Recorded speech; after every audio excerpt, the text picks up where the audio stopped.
Bueno, Miguel, José, gracias de nuevo por la visita. La primera pregunta es, lo charlábamos el otro día, estábamos ahí el viernes cuando hacen el lanzamiento de la lista y nos sorprendimos al aire cuando escuchamos tu nombre como viceprimero. Primero, no se filtró, nadie se había enterado y nos sorprendió porque no sé si alguien lo esperaba. Fue como, o no fue sorpresivo. ¿Ustedes cómo manejaron eso? ¿Cómo llegó? ¿Por qué? Bueno, muchas gracias. Buenas tardes. Es un espacio muy importante y muy calificado que queríamos tener para poder difundir la importancia de las elecciones en Talleres, que son absolutamente extraordinarias. Efectivamente, hacía tiempo que se estaba trabajando esta posibilidad. Es posible que yo en este tiempo haya sido el más político de los funcionarios de la estructura profesional, y en la interpretación del diagnóstico, en la necesidad de una evolución del desarrollo institucional, en la mejora de nuestras capacidades de escuchar y de conversar con los distintos públicos que tiene el club, y en una jerarquización de la comunicación y la participación del socio.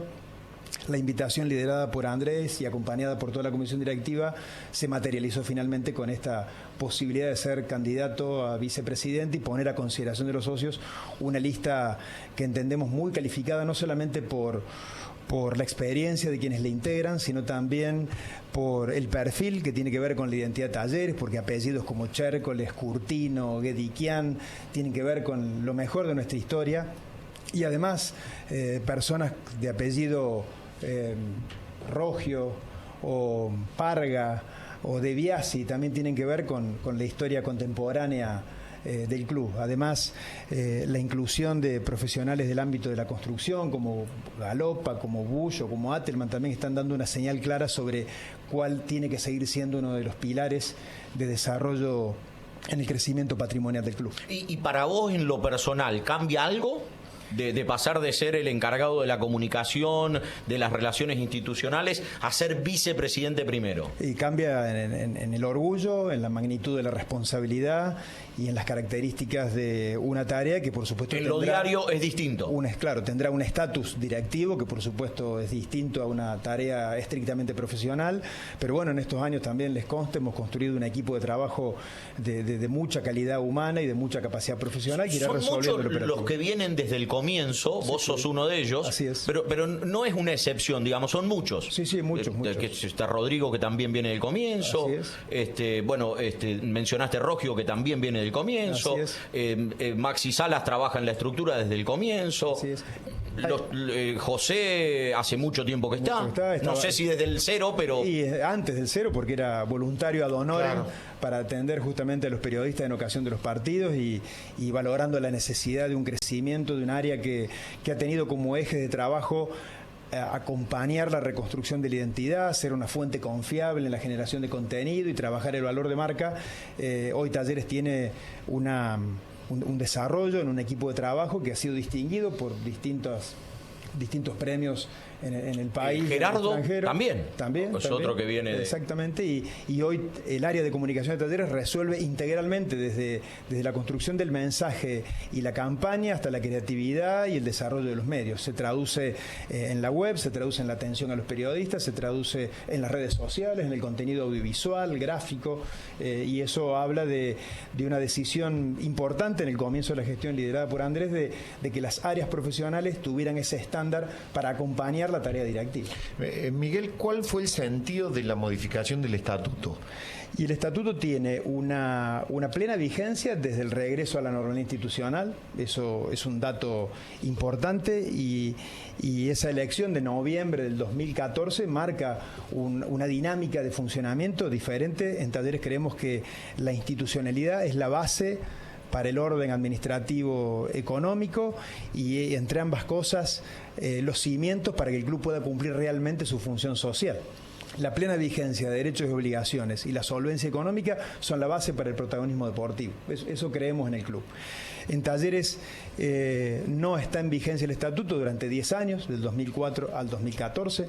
La directiva toma una decisión estratégica muy importante, pero muy importante, en febrero del 2015, y dice: todos los que vamos a la cancha tenemos que ser socios. Y ahí hay una decisión que impacta ahora claramente, porque Mauri seguramente lo tiene mejor registrado que yo, pero en 112 años de historia, nunca un padrón de socios de Talleres superó las 2.000 personas, ¿no? Y hoy, a la vuelta de la década, a la vuelta de los años, tener más de 31.000 personas en condiciones de elegir demuestra un indicador evidente de que el club es de los socios realmente como nunca antes. Y sobre ese número hay algo que se dice poco, porque lo repasábamos creo que ayer o antes de ayer.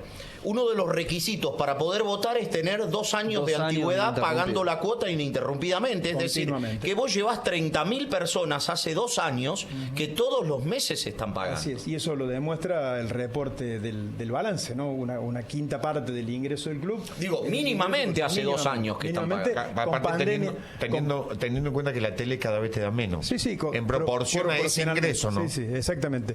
Con pandemia mediante.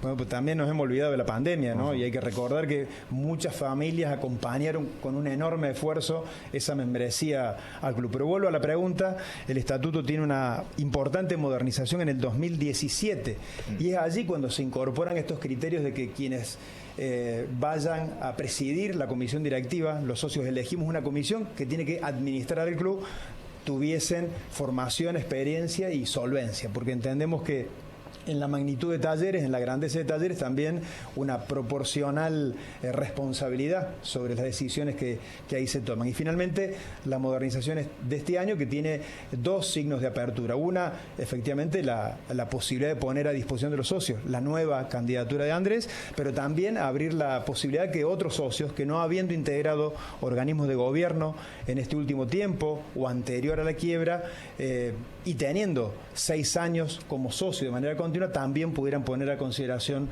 de los socios su propuesta. Y en esa apertura, digo, el doble sentido de estas sucesivas modernizaciones del 2017 y del 2025, a la cual deberemos atender que otras cosas también necesitamos, porque convengamos que si bien el club tiene 112 años, la vida institucional es relativamente nueva, sí, relativamente novedosa, como también la estructura profesional, ¿no? Es relativamente novedosa en términos de aprendizaje, de evolución y de mejora continua. En ese aprendizaje, Miguel, ¿en qué se han equivocado?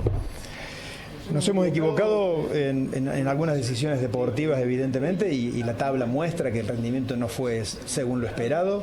En la gestión de las organizaciones, y además como esta, con tanta exposición, esos errores son más visibles, ¿no? En realidad hay un margen de error y lo que trata de hacer la directiva y las áreas profesionales es reducir el margen de error. Yo creo que hemos acertado en esta decisión institucional porque realmente estamos frente a las puertas de un hecho histórico para el club, para el fútbol de Córdoba y para el fútbol del interior. Y la invitación más ferviente es esa. Tenemos un reclamo de apertura y participación. Bueno, hay una cuestión básica, que es justamente cada 4 años, todos los socios mayores de 18 con 2 de antigüedad, elegir proyecto y dirigente, y ese indudablemente es un salto de calidad. Creo que tenemos una oportunidad de mejora también en ese espacio de conversación, de diálogo, de escucha, de consenso y de apertura. Casi como un mea culpa, no somos expertos en ese desarrollo político, estamos más calificados para la gestión, y ese también es un aprendizaje. El día a día es muy intenso y allí habrá que ser inteligentes, creativos, innovadores, empáticos para proporcionarnos unas nuevas herramientas que nos permitan escuchar mejor, comunicar mejor y abrir las puertas a una mejor participación. Recién, Miguel, hablabas de decisiones deportivas. Hoy en los grandes clubes del mundo, y seguro que algunos de ellos en los cuales Talleres sigue, está esta figura del director deportivo, y en todas las listas el socio te pregunta quién va a ser el director deportivo de tal. En Talleres, desde la salida de Guiñazú, como que no hemos visto esa figura reflejada. ¿Tiene un nombre adelante Talleres para esa función? ¿Es una función que por ahora no va a tener alguien en el rol y seguirán gestionando entre Andrés Fassi, la comisión directiva y el área de scouting? ¿Cómo se van a manejar en ese tema? En Talleres, la gestión deportiva profesional ha tenido una decisión que ha sido pionera e innovadora, y en eso hay que reconocer que Andrés Fassi es la persona de mayor experiencia en la conformación de planteles, definición de criterios de scouting, criterios para la formación integral de esos jugadores y jugadoras y la transferencia directa desde Córdoba al mundo, y convengamos que cuando uno hoy mira la conformación del presupuesto del club y se da cuenta que casi la mitad del presupuesto del club se constituye en ese ingreso por transferencia de jugadores, claramente tenés que tener gente muy capacitada, con mucha experiencia para eso, hasta tanto de alguna forma vos reemplaces esa variable con la generación de algún otro ingreso genuino y eventualmente la posibilidad de un estadio nuevo, un segundo estadio. Está pensado en esa mirada de sustentabilidad. Andrés ha liderado y va a seguir liderando ese espacio. Hoy Sebastián, lo ha expresado Andrés, lo acompaña en esa tarea, pero en Talleres la definición de la política deportiva tiene una mesa en donde siempre participa el presidente, el área de scouting, el área de visoría y por supuesto el área de juveniles, ¿no? Acabamos de ver cómo dos de nuestros jugadores surgidos en la cantera son protagonistas de la selección nacional sub-20, algo que tampoco era tan habitual. Hoy nos parece normal, como también nos parece normal jugar Copa Internacional, o nos parece normal que las jugadoras estén en cuarto de final, o que los chicos se vayan de gira internacional a Colombia, Ecuador o a Italia. Se habla mucho, Miguel, del tema del estadio, que recién lo mencionaste. ¿Qué posibilidades concretas hay de construir un estadio? Económicamente hablando, digamos, en la economía argentina es muy difícil, ha sido muy difícil para todos los clubes que encararon el desafío de construir un estadio. Si sacamos los estadios que construyó la política, o puede ser el de Morón, o el de San Juan, o la remodelación del Kempes, que son estadios provinciales, el único estadio moderno de primera línea que se hizo en Argentina lo hizo Estudiantes. Y le llevó muchísimo tiempo. Como 15 años estuvo Estudiantes. ¿Qué posibilidad concreta hay de hacer un estadio? Está muy bien la pregunta, porque hay que evitar caer en la tentación de la demagogia, de la coyuntura electoral.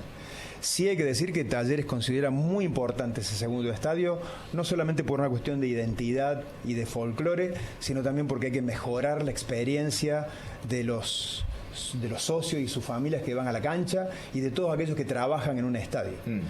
Y además hay que generar infraestructuras capaces de impulsar la sustentabilidad, o sea, la generación de recursos todos los días, como ocurre en muchos estadios. Sí, no hay que tenerle miedo a la palabra, el estadio tiene que ser un negocio también. Tiene que ser una fuente de generación de recursos absolutamente genuino. Les consta a todos que Talleres, desde antes de la pandemia, impulsó el proyecto de concertación público-privada por aquel desarrollo al sur de la ciudad, camino a Altagracia. O sea que desde ese momento Talleres ya piensa en el estadio. Y desde el anuncio de la alianza con Holcim, algo que se ocurre a comienzos de este año, cuando todavía no sabíamos si iba a haber elecciones o no, y ese anuncio de Holcim tiene que ver con 2 años de negociaciones muy confidenciales. Luego de esa expresión pública renovamos, por supuesto, el posicionamiento y la visibilidad pública de ese proyecto. Yo me remontaría varios años atrás, más de 90, para ver cómo hizo Talleres su primer estadio y ver qué debiera aprender o tomar de esa experiencia, ¿no? Porque si no, tenemos expresiones en este momento que parecen exóticas, ¿no? Pero Talleres se encuentra a fines de la década del 20 con un empresario muy importante, Francisco Espinosa Amespil, que es dueño de los terrenos al sur del Parque Sarmiento. Imagina que si lleva a los clubes, vende los lotes y le dona al Athletic, al Jockey y a Talleres, ¿no? Ahí pegado a la cancha, barrio Jardín Espinosa. Talleres va a usar parte de su superávit, parte de sus ahorros para ese estadio. Va a vender un inmueble que tenía en barrio Firpo, ¿no? Dice el libro centenario, para financiar con recursos genuinos parte de esa destrucción y toma deuda, algo que Talleres no ha hecho, ¿no? A lo largo de estos 10 años. Digo, hay ahí como una enseñanza de una ingeniería posible para un esfuerzo absolutamente extraordinario que amerita conformar un presupuesto complementario al que Talleres tiene hoy. Todo el mundo te va a preguntar lo mismo. ¿Hay un número? ¿Cuánto cuesta hacer un estadio en Argentina? No quisiera dar un número porque puede sonar muy muy inalcanzable, ¿no? El presupuesto anual de Talleres es de unos 70 millones de dólares. Anual. Un estadio moderno no debiera costar unos 120 o 130 millones de dólares. Consecuentemente hay que conformar un presupuesto complementario para no poner en riesgo el ritmo de crecimiento que Talleres ha tenido en esta última década. Ese ritmo de crecimiento patrimonial, de protagonismo y de orden ha sido posible porque has tenido superávit a lo largo de toda esta década. Y ese superávit ha sido asignado consistentemente. Ahora, hacer un estadio plantel, juveniles, es el doble de tu presupuesto anual. Correcto. O sea que hay que generar un presupuesto complementario. Y para eso hace falta de todos y de todo. Porque es un proyecto realmente ambicioso, pero esa ambición tiene que tener el equilibrio de la responsabilidad, de la viabilidad y de la sustentabilidad. ¿Y hay fecha en el proyecto estadio? ¿Se habla de acá 3, 5, 7 años? Porque siempre se habla de que se va a hacer el estadio y es un tema sensible para el hincha. ¿Hay una fecha que desde la, vamos a decir, dirigencia actual se diga de acá 5 años, 7 años, 10 años es el plan? Andrés dijo en la presentación de Holcim que el objetivo era poder desarrollarlo en los próximos 8 años, justamente, y es lo que pone a consideración de los socios, y de lo que también expresó es que hay 2 equipos de trabajo desarrollando esa tarea de análisis de factibilidad. Uno tiene que ver con el diseño y la infraestructura propiamente dicha, y el otro tiene que ver finalmente con la locación ideal. Dice Alfredo, oyente, buenas tardes. ¿Qué pasó con el super scouting que solía tener Talleres? En la primera parte de la gestión de Fassi, sobre todo. ¿Qué pasó que en los últimos años no salen tan buenos jugadores de ese scouting? Dice Alfredo. Bueno, ahí ¿no? Claramente cambió el mercado para Talleres, ¿no? En el comienzo era muy fácil generar instancias de intercambio con Boca y River. Le podemos poner nombre y apellido a esos jugadores que no tenían minuto en los primeros de equipo y que finalmente se desarrollaron aquí. Claramente el mercado cambió para Talleres, se sigue haciendo un trabajo importante de visoría con inteligencia artificial y con scouting en los lugares del desarrollo de las competencias. Han venido jugadores de prácticamente todos los países de América Latina a conformar nuestros planteles. Y también se ha ido optimizando progresivamente la inserción de juveniles en nuestro primer equipo, algo que seguramente tendrá que tener mejores indicadores. Dice Ricardo, para Miguel y José, por favor, también alguien del gobierno, hay que buscarle una solución al tema de los discapacitados con las rampas y los accesos para que sean más cómodos en el Kempes. Muchas gracias, dice Ricardo. Estamos totalmente de acuerdo. Talleres tiene casi 800 socios con algún tipo de discapacidad, con certificado oficial. La tribuna Ardiles es la que tiene la mejor accesibilidad para esas condiciones. Hay un grupo de voluntarios que en cada partido acompañan a esos socios hasta esa platea, a esa terraza que está en la Ardiles, entre la alta y la baja, pero sí, de acuerdo, creo que toda la infraestructura tiene que modernizarse para esa mejor acogida, para esa accesibilidad y para esa seguridad. 2 en 1, Miguel. ¿Tiene algún impedimento Andrés Fassi para ejercer si se revalida la continuidad del proyecto de ustedes en relación al reclamo que han hecho ustedes en el TASA, la apelación y la sanción de AFA? Andrés cumple con las condiciones establecidas por el estatuto y por IPJ, que es la entidad que fiscaliza a las asociaciones civiles, y efectivamente, como indicas, esa resolución está pendiente en el TAS. ¿Cómo van a manejar de ahora en más, después de la conferencia con el pedido de disculpas, llamémosle así, cómo van a manejar esa relación con AFA? ¿Va a cambiar? ¿Va a seguir siendo igual? Sí, la otra pregunta que te quería hacer, ¿por qué hicieron eso? ¿Por qué Andrés pidió disculpas? En ocasión de la inauguración de las obras en Instituto, ahí se da una conversación que tuvo como testigos a referentes de la política y de los clubes de Córdoba.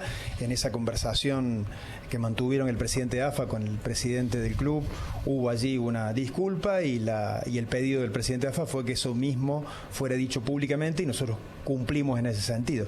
Talleres ha vuelto a participar de las reuniones de comité ejecutivo y aspiramos a que podamos ver ese vínculo, tal como evolucionó con la Liga Cordobesa, de un modo más propositivo y que nos sirva a las instituciones, al club y al Es fútbol. cierto. ¿Hay eso no lo forma, había pensado. hay forma, Miguel, de ese diálogo? Porque después del pedido de disculpa de Andrés en la red social X, Twitter, sale Pablo Tobillino a hacer un descargo fuerte con denuncias y hay un reposteo de Claudio Tapia. ¿Hay chances de retomar ese diálogo? Mirando hacia adelante, nosotros creemos que sí.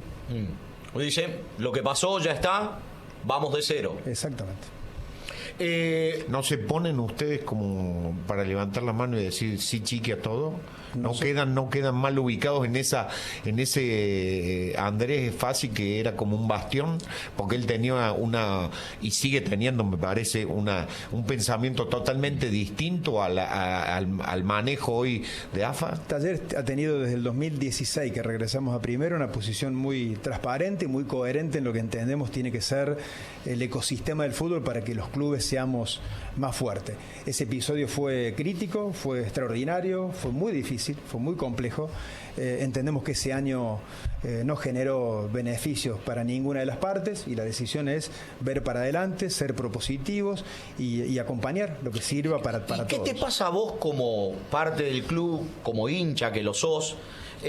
Cuando ves, por ejemplo, un fin de semana como este que pasó, donde tenés un Gallardo que dice no, mejor no hablo porque si no te quedás solo, hay que adaptarse al sistema, donde ves pibitos de 20 y pico de años en las redes diciendo que la cosa así no va más, que Tapia, que los árbitros, que es un poco lo que todos ustedes han dicho durante mucho tiempo. ¿Qué les pasa ahí? Dicen, pucha, ¿no tendríamos que retomar la postura? Muestra que claramente hay una oportunidad de mejora y hay que optimizar muchas cosas todavía. Claramente. Ahora, pero si pidieron disculpas y piensan arrancar de cero, es como que es una postura difícil. Pero en la convicción de lo que entendemos lo mejor hacia adelante es el camino que vamos a retomar. ¿Diría la Popo hay que acomodar el chasis o soy muy bruto al decir eso?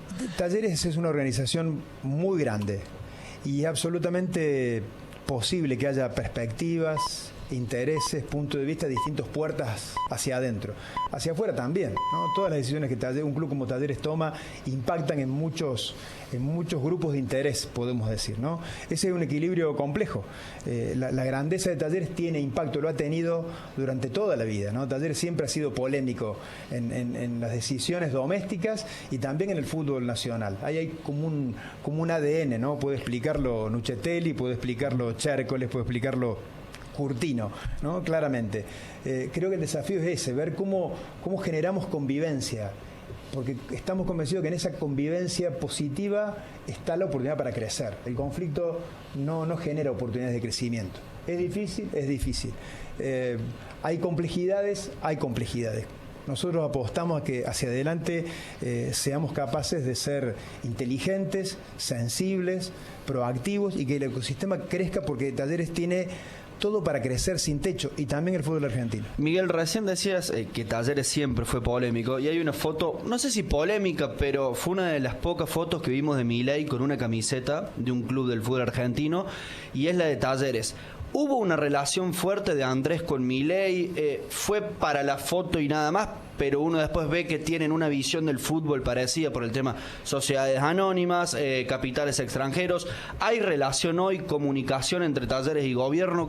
¿Qué fue la relación Talleres-Milei o qué es? Esa reunión fue un llamado del presidente frente a la complejidad de ese contexto, claramente.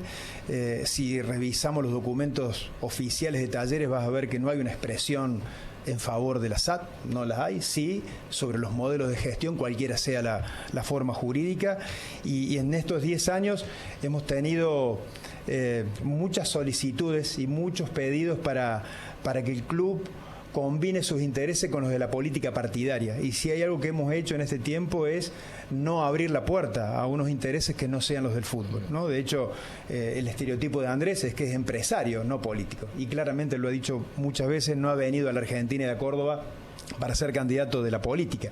Diría que en eso somos claramente la excepción en el fútbol argentino. Y creo que ese es un desafío también hacia adelante, porque el escenario electoral en los clubes también muestra que muchos otros intereses que no son estrictamente los del fútbol intentan colonizar u ocupar esos espacios. Hay un sinnúmero de ejemplos que no vale la pena recuperar aquí. Yo creo que hacia las próximas elecciones también hay ahí una cuestión a atender con cuidado, que sea lo que sea que elijamos, vayamos masivamente a votar y que privilegiemos una opción en donde claramente los intereses de Talleres y del fútbol estén por encima de todo. Hace un rato mencionaste el tema de la apertura, que fue uno de los reclamos que han tenido. Dijiste algún otro más, y hay uno que también se ha hecho mucho, que es el de la transparencia, digamos, ¿no? ¿Eso también es algo que tienen que mejorar, corregir?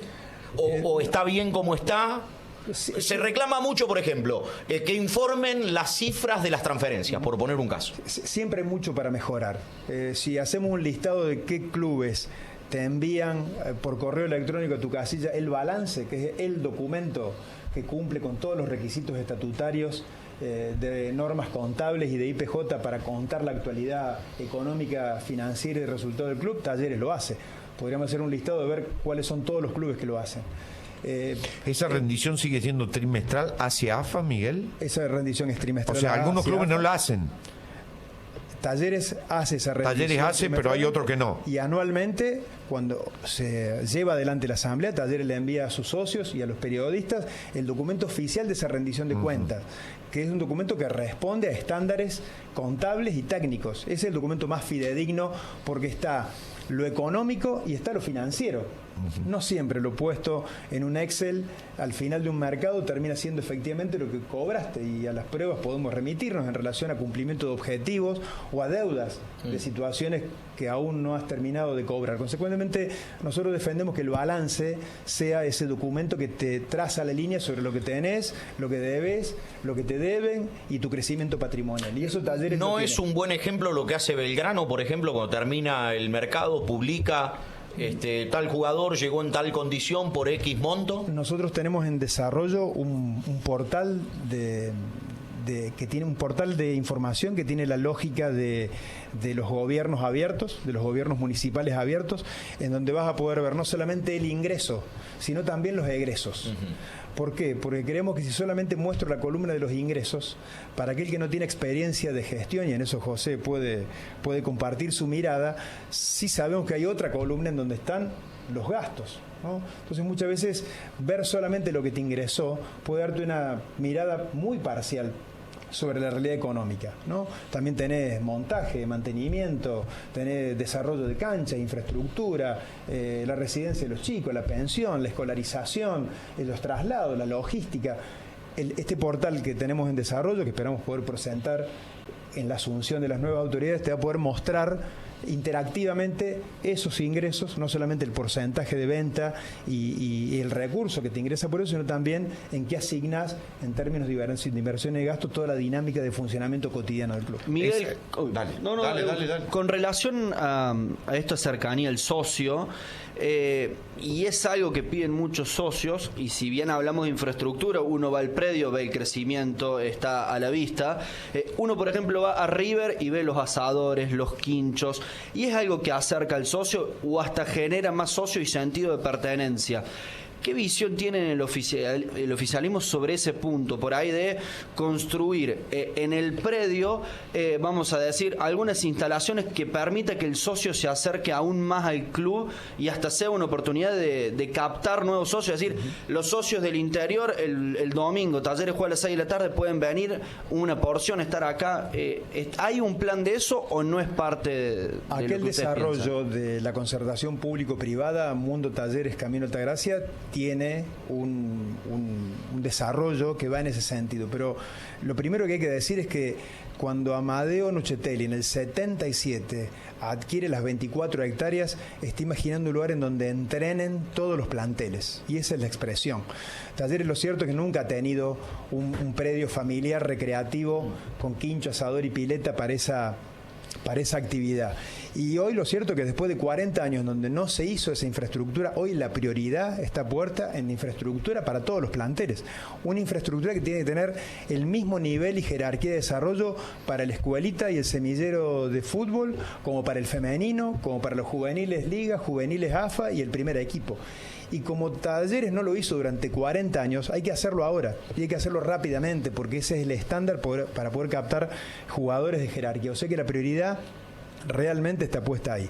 Si avanzásemos eventualmente en esa posibilidad, que es que como toda idea tiene que ser transformado en un proyecto, ¿no? Pues, y un proyecto supone objetivos y recursos, hay que pensar que tenés 70.000 socios, ¿no?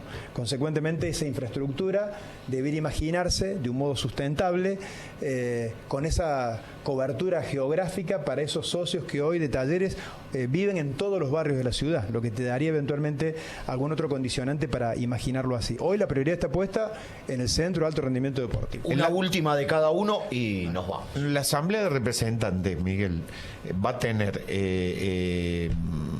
si ustedes siguen siendo conducción, representantes de las otras agrupaciones, de las dos listas, si se convalidan, que sean 3 las que se presenten. Mucho más allá que ustedes estén en mayoría, ¿se las va a escuchar a las otras listas? ¿Se las va a escuchar a los otros que pertenecen a otro espacio político? ¿Y se va a discutir en función de ello? Pero básicamente van a ser escuchados. La participación en las elecciones y llegar al piso del 3% del padrón va a dar la posibilidad de que las minorías, quienes sean o quienes seamos, tengamos presencia en esa Asamblea de Representantes. En eso José, que ha formado parte de la Asamblea en este tiempo, ha trabajado en la evolución de una lógica de mesas de trabajo que tienen justamente una dinámica para captar esa diversidad. En este tiempo, disculpa, en este tiempo convulsionado que ha vivido Talleres, algo que hemos sacado de bueno ha sido la apertura dentro de la propia Asamblea oficialista. Como ustedes recuerdan, era casi toda oficialista, y sin embargo la polaridad de opiniones se hizo presente ahí, y nosotros hemos destacado lo bueno y lo positivo de todo eso. Entonces suponemos que la mayor apertura, incluso trayendo a aquellos asambleístas que no sean de listas oficialistas, nos van a dar incluso mejor perspectiva y mayor punto de vista. Las mesas de trabajo dispuestas para la próxima asamblea así lo convalidan. Entonces la idea es tomar la experiencia y la idea de los asambleístas que, como dice su puesto, vienen a representar al socio, al hincha, y poder trasladarla puertas para adentro a la gestión y unir tanto el hincha como el directivo, y de ahí poder sacar a través de los equipos de trabajo que tienen Talleres las cosas a través de proyectos, como mencionaba Miguel. Así que sí, creemos firmemente en la fuerza de la Asamblea. Lo demostró, incluso siendo todo oficialista, el grado de importancia que tiene a la hora de sacar ideas y de enriquecer el pensamiento del club. Simón. ¿Lo sorprendió que el candidato, o uno de los dos candidatos, vamos a decir, pero por ahí uno cuando habla con el hincha le nombran seguido a Román Huespe, que sea él? Porque era alguien de, vamos a decir, asambleísta, fue quien tomó la voz y expresó una disconformidad el día de la asamblea. ¿Lo esperaban, lo imaginaban internamente que sea Román? Me parece absolutamente natural que si él ha planteado una mirada opositora o un punto de vista distinto, finalmente lo traduzca en una lista que tendrá que poner proyectos sobre ideas y ser puesta a consideración del socio. ¿Cuánta gente imaginan que puede votar? Es difícil dar un número porque hay una media de indiferencia en el ciudadano promedio que está diciendo que no sabe si va a participar de las elecciones que eligen candidatos nacionales. No tenemos antecedentes realmente porque, como decíamos, el padrón nunca en la historia del club tuvo más de 2.000 personas. Estamos hablando de una 25 elecciones más importantes de la historia del fútbol argentino. Del fútbol argentino, por el número de padrón. Tal cual. Y tampoco hemos tenido tantas elecciones porque la anterior 2014 y la anterior a esa 1995.